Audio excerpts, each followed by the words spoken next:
We're live, which always means you got to come in here now. And what do we have to do? Always go and fix Instagram, people. What's up? What's up? What's up, everybody? For everyone joining, and if you are not new here, you know that you always got to go in and you got to do the most to make Instagram work. And it's the things you do, the things you do for technology. Why is it not working? Oh, I think it's working now. Okay, great. We are now I gotta check one of the other pages that I manage just to make sure that I am in fact live. And boom, we are live. What is up, everybody? It is Justin. Tell a friend, get locked in, come on in. It's a Friday night live. You know how we do it. We just get to talking. This is what I will call a semi chaotic live. Why? Because it's not really a full plan. There is a plan, but we vibing. It's a Friday night. For those who don't know, my name is Justin. I am the creator, founder of The Create as Well. The Create as Well is a platform for Christian creatives, entrepreneurs, and purpose seekers to be what? Refreshed, renewed, and revitalized for their God given purposes. Because why? Life is rough, the road is tough, and people are ghetto. And yet we are called to continue, which is really just another way of saying we are called to endure. So if you are joining us live, I made a promise to myself last year to go live at least once a month. And I think I held on to that promise to like May, maybe. But this year we're gonna do a little better. We're gonna at least make it to June or beyond. And right now we are in February. So the last time, yes, they are ghetto. Hello to you both. The last time we did this, we're talking about The Create as Well, and we're going to talk about The Create as Well a little bit more. Why? Because The Create as Well is looping back around. So we were supposed to have the first iteration of The Create as Well live event on January 31st. However, that did not happen because of the weather. And turns out, even if it had happened, it wouldn't have been able to happen because I had the flu and it was really, really bad. That Thursday, I canceled the event on Wednesday because we were supposed to get another snowstorm. Then on that Thursday night, I just started to feel terrible, like absolutely terrible, just disgustingly terrible. And I was like, oh, it'll be fine tomorrow. I'll just wake up. It's just another day or whatever. But then I woke up, felt worse, and it just progressively got worse over the weekend. So had the event happen, I would not have been in good health or really health at all. So it all worked out for the good. But now we are circling back and we are doing it on Saturday, March 7th. Same place at the Life Church in Woodbridge, Virginia. And I'm looking for my little flyer here. We got Jasmine Sims coming. She is a spoken word artist from Milwaukee. She has come for the past couple years of The Create as Well, and every time she comes, it is amazing. She's basically family in this area now. This is just like her other home. Myself, we have Elysia, who is going to be leading us in worship, probably tearing up the room in only a way that she can do. Chelsea Jackson, who is in the bottom left corner, she normally is behind the camera and normally captures our content. But this time she's going to do that and she's going to teach us a little bit about content because these social media streets, they're getting harder and harder out here, to be completely honest. Like stuff is going on. We don't know what's going on. So we need some help. And then let me like lean to the side. It's so cameras are mirrors, so like when you go one way, it does the other way. But anyway, and then finally, last but not least, we have our vibe curator, Lady T, in the top left hand corner this way. I don't know. See, I can't even point right. It's crazy. But in the top left hand corner, we have Lady T, our vibe curator, who's going to be bringing the vibe. She's going to be hosting us in the beginning to get you guys warmed up so we can talk about endurance. And we got some fun games as usual. Because if y'all know me, I love a good game, and they are not. They are not what's it called? They are not restricted to Holy Hoodlum only. We can do games at any of the events, and to be honest, we do games at all of the events. So you still have time to get your tickets. I would love to see you there. I'm going to throw the link on the screen and leave this here for a while. And tonight we're going to talk a little bit about Black history and get into that a little bit because it is the second to last day of Black History Month. And I would be remiss as the Saints would say to not honor it in some way, shape, or fashion. So, what we're going to do is we're going to play a little game, which is why you need to be in the comments. And I don't really know how I'm going to pick the winner, but there will be a winner chosen. But basically, it'll be like the most right answers in the comment, and you will win $50 in Cash App. So I'm just saying, if you want to, I was going to say share the live, but then that might make you not want to share the. Let me not have my answers up here. Yeah, this might make you not want to share the live, but share the live, bring the people in. So throw your answers in the comments, and the ones that I see first. Now, I can't control what comes up on my screen first. I'm letting you know. So there's no cheating. There's nothing. There's nothing. So whatever pops up on my screen first, that's the person. All right. We're gonna start with a little history, but we got history, we got pop culture, and we got common phrases. All right. So they are going to be stuff that I believe that we can do. I actually, I'll start with pop culture because this is a show that I think most everybody has seen. JJ from Good Times would call someone this when they were acting crazy. There's no multiple choice. You just got to put it in there.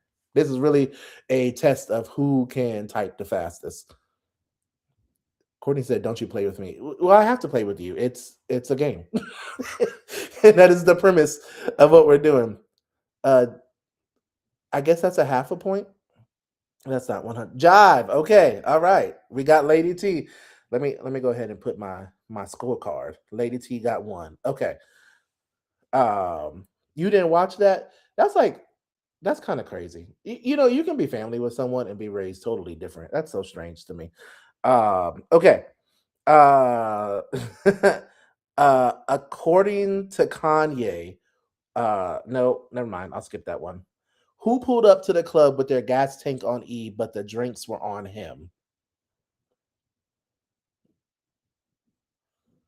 Who pulled up with the to the club with their gas tank on E, but the drinks were on him? I gotta check Instagram too. Nope. Boosie. Okay.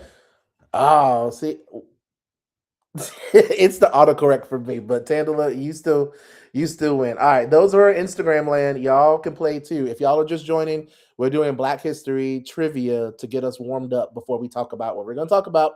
And if you're just joining on Instagram, the Creators Well is happening next Saturday, Saturday, March 7th. In Woodbridge, Virginia, and it's for Christian creatives, entrepreneurs, and purpose seekers to be refreshed, renewed, and revitalized for their God given purposes and callings because life is rough, the road is tough, and people are ghetto, and yet we're called to continue. And so here we are. We are doing a little bit of trivia. So Ed, if you're on Instagram, you can play as well. And I see a couple people there. Okay, I'm gonna go back to history now. I'm gonna skip pop culture. What year was Martin Luther King Jr.'s March on Washington? And I technically you can use ChatGPT and the internet too. March on Washington. What year was that? And yes, the Christmas tree is still up, just so we know. Oh, close. Well, I hope that's close.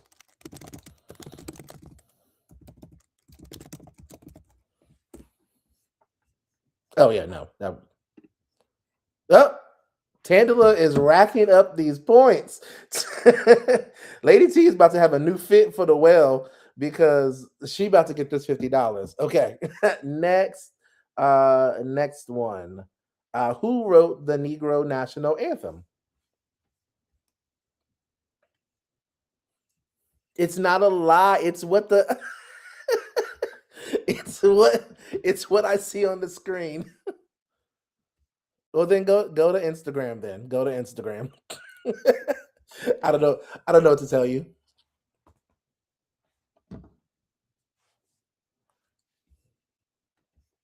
Who is Rose? I don't even know who Rosalind Johnson is. Maybe that's bad on me. But once again, Lady T, this is really I'm not gonna say that. All right. And okay, I'm gonna go to common phrases now. Um, I'm just trying to make $1 out of blank. Oh, don't curse. Don't curse in the live. We try to keep it semi sanctified. You got to be holy before God. Wow, and Lady T gets it again. This is Courtney. You need to pick up. I don't know if your Wi-Fi might be a little slow down at the Rouge. I don't know. I don't know what's happening here. All right, and then our final question. Let me pick which one would be good. Um, okay.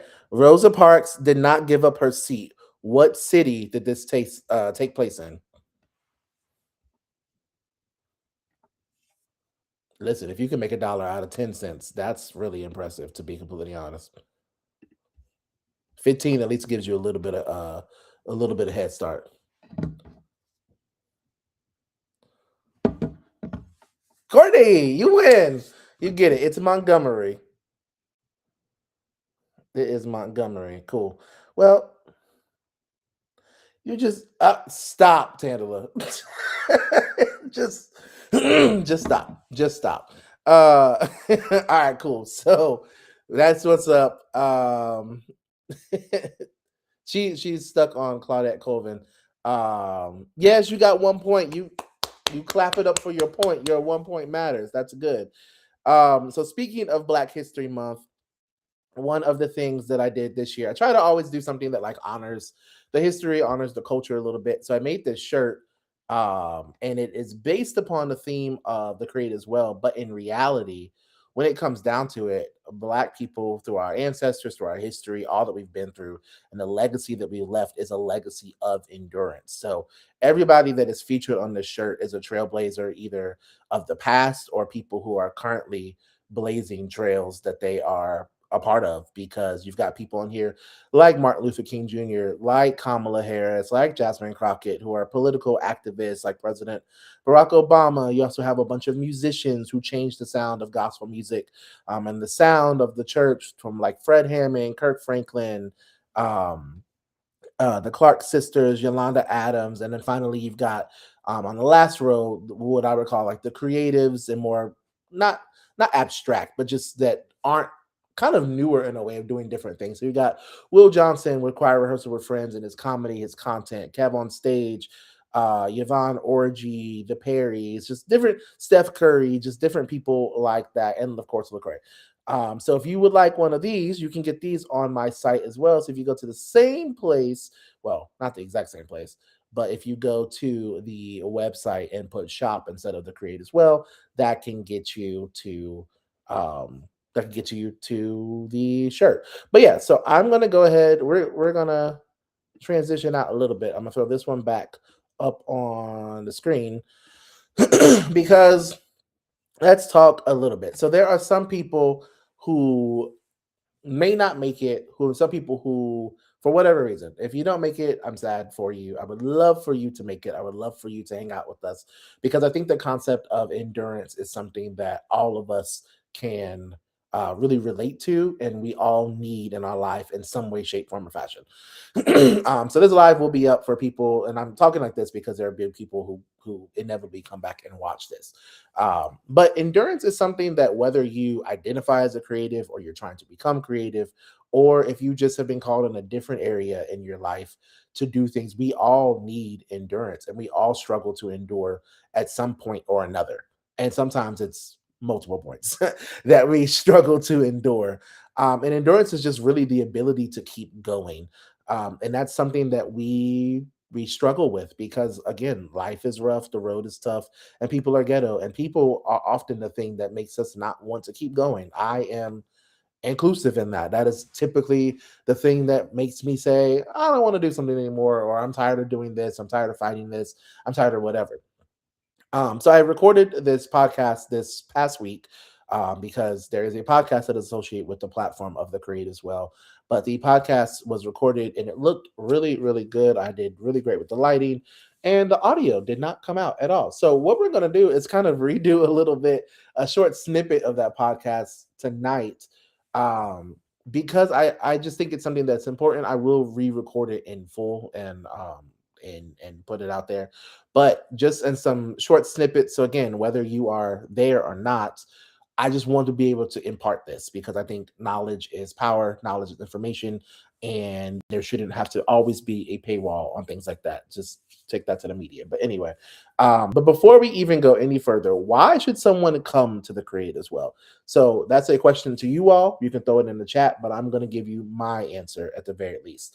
Someone should come to the Create as well because they're going to get a variety of things. One, you get a night out with like minded individuals. In an area such as where we are in the Northern Virginia area, it is often challenging to find people who agree with you on the majority of things, especially as a young Christian. Now, this event is not prohibitive by age. You don't have to be traditionally young, as people would often say. So that's not a barrier for you to come. However, the majority of the audience are black young adults, but you also don't have to be black to come, right? I'm just giving you reasons why you should come based upon the fact that we have done this will be the fourth fourth Create as well. So we have empirical evidence and research on the demographic that comes and the things that happen. Number two, another reason that you should come is it gives you practice of pitching yourself in front of a live audience. I do something every year, I think, except for one called the pitch competition, where I give people the opportunity to come up and talk about their gifts, their ideas, and whatever it is. Yes, there are prizes associated with it, but the skills are invaluable that you learn from just really pitching yourself to an audience and people asking you questions. And so, one of the other things that's important with that is that with the pitch competition, you're doing it in a safe environment. There are a lot of pitch competitions out here that have prizes that are much higher than what I'm able to supply, but they are not nice and they're not safe. And it's not all about safety, right? The world is hard. That's just a fact. But when you are just starting out or when you have not made it big just yet, it's nothing worse than having putting your idea out there and you might just need a little help in what you're doing, but you got someone who literally just shot down your idea. So, for example, I could be somebody who comes up and says, "Hey, I have an idea. I need to find something. I want to make Christmas ornaments that um, glow in the dark." Sure, let's go with that. I want to make Christmas ornaments that glow in the dark because it will help. This is all on the top of my dome, so this probably won't make any sense. I want to make Christmas ornaments that all glow in the dark, that will help people to get around the house at night if you get up to get a drink of water or whatever it is. And so you can say that, and it actually doesn't sound terrible, but it's not that great of an idea. But you can get up there, you can tell your idea on the stage. There will be somebody or multiple people to give you feedback, but it'll be in a safe way to maybe say, hey, like some ornaments already glow in the dark, or people have already done that, or what is the value add to this, or whatever. Um, so things of that nature help individuals to refine their pitch. I've had people pitch multiple years, and I've seen the growth. I've seen one individual. I won't call her out, but one individual was came to the event the second year of me doing it, and was extremely, extremely, extremely shy. And when it was time, like last year, she actually got up and like did a pitch, and I was so shocked. I was like, "Wow, okay, cool, that's what's up." So yeah, so I was excited to see that. So it gives you an opportunity to be in a safe place to pitch. Number three, another thing that it does is it gives you an opportunity to be heard around like-minded individuals who are doing things. I normally bring in people who are experts in their field. You just may not know it yet, right? So Chelsea Jackson is an expert content creator. She is on the communications team for the Life Church, that it has campuses in, oh, at this point, all over Richmond, Northern Virginia, and Charlotte, right? Jasmine Sims is a spoken word artist who, um, well, I won't say that yet. That's actually a surprise for the event. She's a spoken word artist who has done novels, who's done all sorts of events. Um, Tandela is an extremely amazing creative who adds color to your vision. She is extremely bright. She's vivid in what she does. Elysia is an amazing worship leader, a great artist. And I myself have done a lot of things as well. I've because there are people who will say you should say more about yourself. Fine. I have done events. I've done tours. I've been behind a lot of your favorite events and some of your favorite social media campaigns on that you will see. And one of my friends, Tandela, she will say, I don't like DMing certain people because I'm probably just talking to Justin. And there have been times where it is, in fact, me, depending on who you are talking to. So I say all that to say is that you will be able to rub elbows with people who are humble, but also experts and amazing at what they do. And you don't get to do that at a lot of these events or conferences or summits or whatever they are, because there's normally like an extra added layer of VIP or anything like that. And there's no shade to that, no nothing to any of those things. But in reality, I just want this to be a space where everybody can really meet people, right?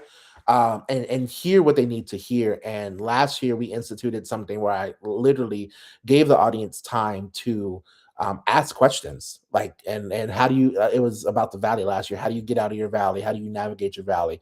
And we're gonna do that. How do you endure the wilderness? How do you get through that? We're gonna brainstorm some things. So bring your questions, bring your ideas, and even if they're not your questions, they're a question of a friend that you have, bring it. Just bring it. And finally, it's just fun. I know Holy Hoodlum is the very fun event, like it's just all the way turned up, literally.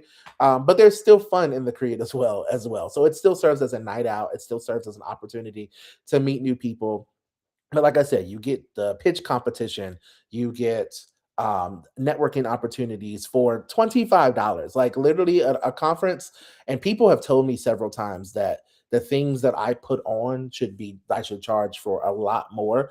And I know I can because I produce other people's events and charge a lot more.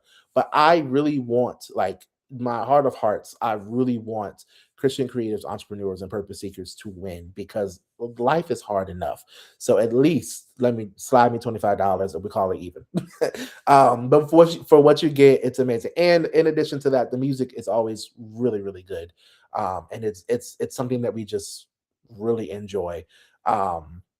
So why endurance? Why talk about endurance? We're talking about endurance. The cop out answer, but also true, is that God said to talk about endurance. So if God said it, we're going to talk about it. Because to be honest, I had a different theme in mind, and God has showed me multiple times that that theme is for later. When is later? I don't know. I'm just out here living life on vibes, trying to follow the Holy Spirit. Secondly, we talk about endurance because it's something that we all need. We all need to build endurance. One of the things that even from getting the flu and finding some things in that, I have asthma in general, and when it's really cold outside or really hot, like seasonal asthma, that type of thing. But on top of that, getting the flu, which is a respiratory infection, really took away like my endurance and my ability to like walk upstairs. And so I had walked up the stairs after getting the flu, and I was like, whew, I can't do it. I can't do it. But I imagine that a lot of us in our creative pursuits have similar situations.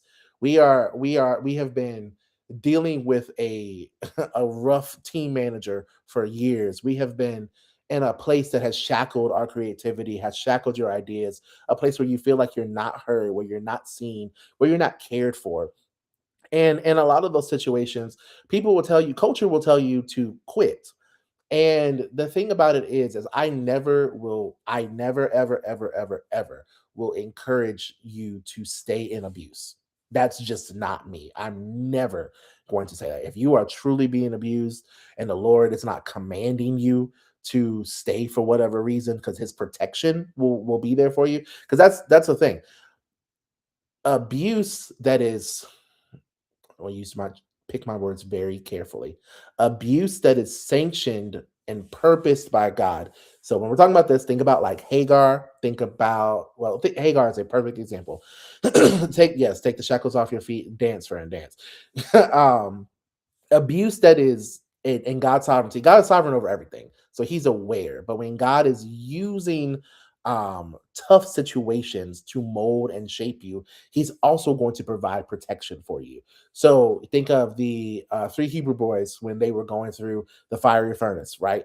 They were literally bound and thrown into fire, and the people that were thrown into the fire immediately died. But what I will say to you is that the Hebrew boys came out unscathed. So you have to really pray to God and say, like, is this situation something that I should be in, or should I quit? Only quit if God gave you permission to quit. But a lot of times, the getting back on track, we like to quit too fast on a lot of things because it's uncomfortable, because we're not excited about whatever is coming our way. We don't like the people that we're working with. We don't like our team members. We say they're too introverted. We say they're too extroverted. We say they're too much. They're too this. They're too that. And I mean, it's probably true. I'm a, I'm not the guy who's ever gonna be to be like, oh yeah, love or like everybody. God said love everybody. It's a little optional. Uh, down to it, you can be in situations where you're just like, you know what, God, I just want to throw my hands up. I don't want to do this anymore. I don't want to fight with this person. I don't want to fight with these people. That's where you start over spiritualize stuff. They're demonic. They're a principality. They're this, they're that. And in reality, it's just something that God has called you to endure on your journey with Him. And the thing about it is, if you are on the journey with God, that means you are with God and He is with you, and He will take care of you and He will keep you well during the journey. But our problem is we do not like the pain, we do not like the torture, and we do not endure well. And one of the things I just want to call out, because there will be parallels between the children of Israel and their wilderness and Jesus and his wilderness.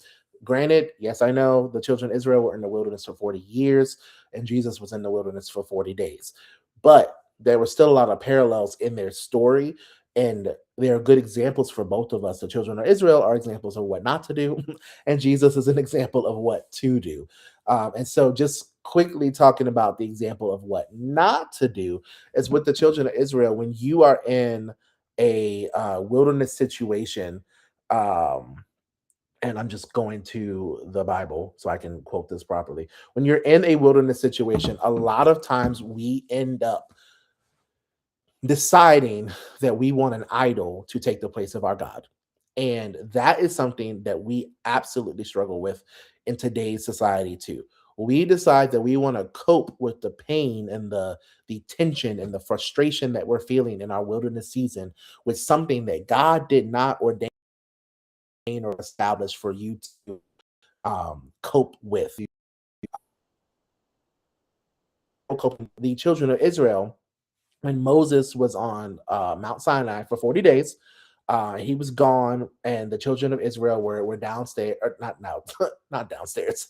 They were down in the valley because Moses was on a mountain. They were down in the valley, and they got to the point, and they went to Aaron, who was one of the high priests, and they said, "Let me just read it to you instead of paraphrasing it." Um, this is Exodus 32. When the people saw that Moses delayed to come down from the mountain, the people gathered themselves together to Aaron and said to him, up, make us gods who shall go before us. And for this, Moses, the man who brought us up and out of the land of Egypt, as for Moses, we do not know what has become of him. So Aaron said to him, take off the rings of gold that are in the ears of your wives, your sons, and your daughters, and bring them to me. So all the people took off the rings of gold that were in their ears and brought them to Aaron. And he received the gold from their hand and fashioned it with a graving tool and made a golden calf. And they said, these are your gods, O Israel, who brought you out of the land of Egypt. So, this is something that you can truly get an amazing message out of, truly. But let's just talk logically for a second, because I just want us to think. A lot of times when we read these stories about the children of Israel, we're like, I would have never done that. But they are human, we are human, so there's a good chance that you would have done something of the sorts. And so when these children of Israel are here, they are now saying to Aaron, let's make gods. This is the same group that saw God have the death angel pass over the land of Goshen and where they were, and they were saved. There's the same God who they saw turn the waters into blood, the same God who they saw Moses, or heard Moses, that he threw down a staff and it turned into a nasty snake and devoured the other sorcery that the other um, sorcerers were doing. These are the same people who saw the mighty works of God's hands not too long ago. Right? The story, it doesn't necessarily say how long it's been at this point, but I think when I was reading different commentaries, it was like it's within a year. So you're not going to typically forget those big things. Oh, and let's not forget parting the Red Sea, walking through on dry land and letting the water recede back, kill all the Egyptians. You getting manna from heaven in the morning, you're getting quail at night. Your shoes and your clothes are not being ripped up. You're being taken care of. All of these things are happening. There's a what is a cloud by day and a fire by night that's leading you, and all of these things are happening. And you now say, let's make our own God. So the parallel here is that a lot of us are not, we are not taking our gold and we are not melting down our necklaces, our rings, or whatever, and making images. But what we are doing is saying that God is taking too long in my situation, so I'm going to go do something else. What is that something else? Sometimes it's something very chill. I know, like when people get to talking there, I was like, you go to weed, to sex, to drugs, to alcohol, to blah blah blah. And all that stuff is true. But what about when you start going to the gym too much to busy yourself because you don't want to deal with the season that you're in right now? What about when you decide to just start going on Netflix so you can numb yourself and say, well, I'm just going to keep watching this show over and over again because I don't want to think? Or what about when you say, I'm just going to scroll social media casually and not contribute anything to social media, but I'm just going to just scroll and scroll and scroll and scroll and scroll mindlessly to numb the pain so I forget about that. And you make that thing or those things, those many things, whatever your vices are that have become idols, you make those things your God in that season. And God never intended for that. Like, what I don't understand, I'm not putting anyone's business out here. What I don't understand in these situations is that the children of Israel actually, I don't want to say they're worse than us, but they literally saw the hand of God move in their life. But for us, we don't have the same amount of miracle signs and wonders in our life. But when you look around, if you're a part of a church congregation, if you're a part of a family, there are several things that people have gone through that you can look at them and say, oh wow, like God did that. Like there are people who I know have had full organ transplants and are living active and vibrant lives and live way past the expectancy that they have been told.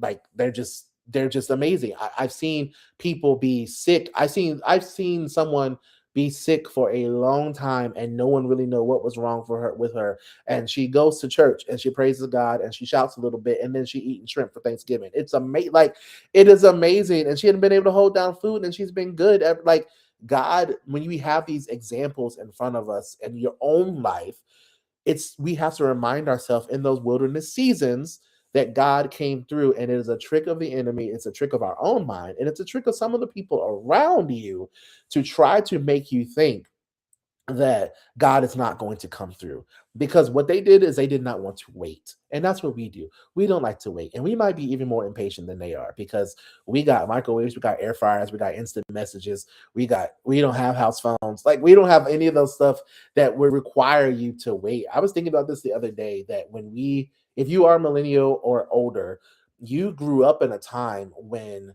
people could not reach you necessarily when you were out. Like, if you were out and about, the only thing you had was like, all I had was like a little Sudoku puzzle because I've always been a little nerdy.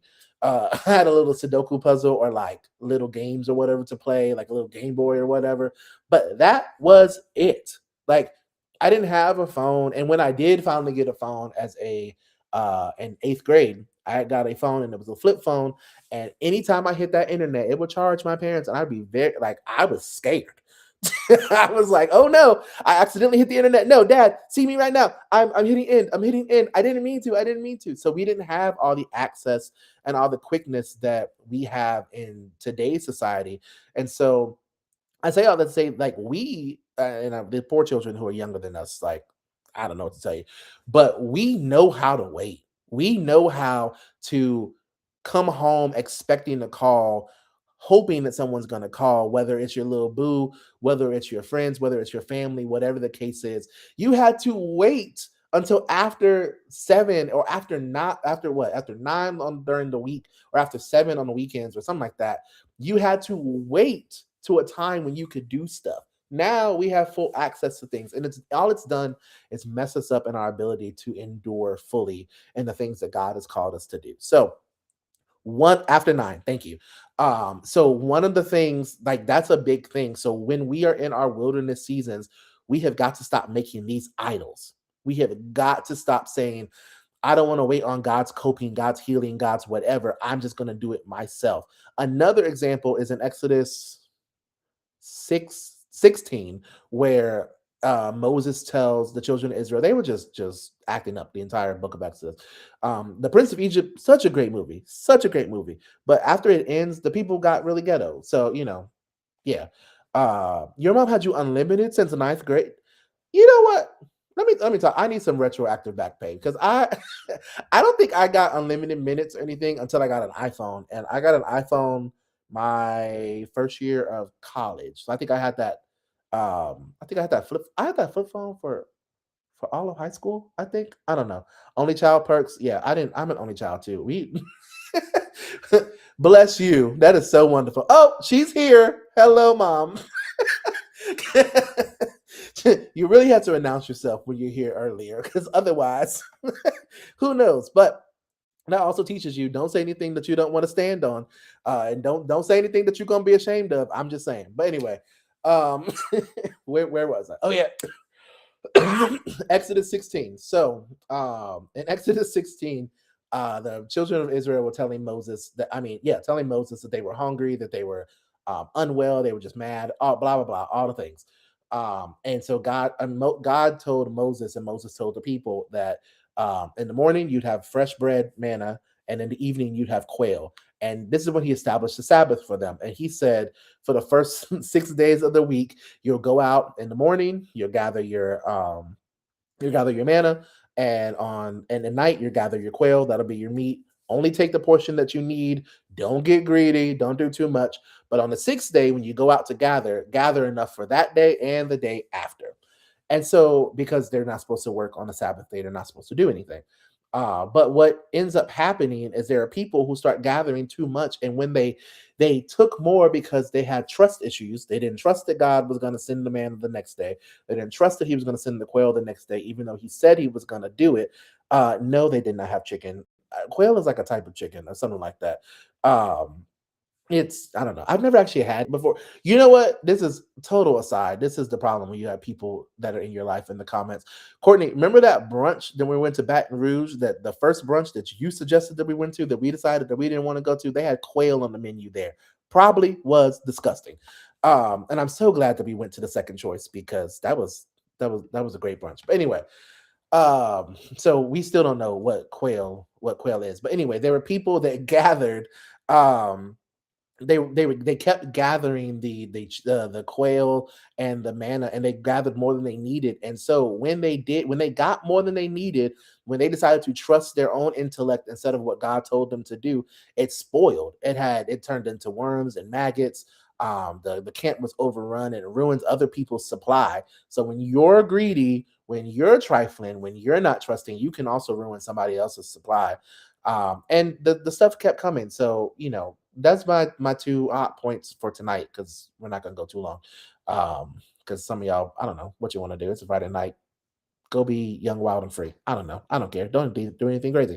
But these are the things that we'll talk about in the wilderness. These are the things that we will talk about um at the event, in addition to practical things as well. So if you are somebody who feels like you're in the wilderness season with your content right now, there will be a moment in the night where you can ask your question, and whether I can answer it, or maybe Chelsea needs to come back up, or maybe Tandela can answer it, or maybe anybody can answer it. I don't know. There might be someone sitting right next to you that you didn't know that's going to have a great idea. Can't make any promises. That's on brand. As long as someone dies, right?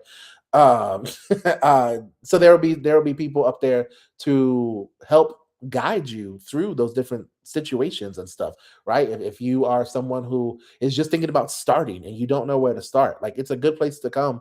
I've helped a lot of people launch things. I've helped a lot of people get stuff off the ground, stuff that they never thought was possible. And some of them will even be in the room. And I'm like, I like to say, I'm a launcher, I'm a rocket, if you will. Um, but yeah, so that's what we're doing. For those of you who just joined, you missed the Black History portion at the beginning, um, where you had a chance to win some money. Sorry, but there will be prizes at the Create as well. There will be games at the Create as well. There will be opportunities in the beginning to win big, maybe big. Big is relative. There'll be opportunities to win in the beginning of the event. Um, and yeah, so pull up on us Saturday, March 7th at 7 p.m. Yeah, and like I said, I will be going live and doing this once a month. At yeah, once a month. That's all I can promise you right now. And I just want to make it past May because last year we made it to May and that was it. So yeah, that's really it. Hope to see you there. The ticket link is on there. If you know somebody, tag them. Like tag them in this, send them this post. Send them any of the other posts that I put up, whether you're on Instagram or Facebook. I have flooded people's timelines, and I will continue to flood people's timelines um, over the next several, not several, yeah, the next several days. Sure. So yeah, tag a friend, send this to them.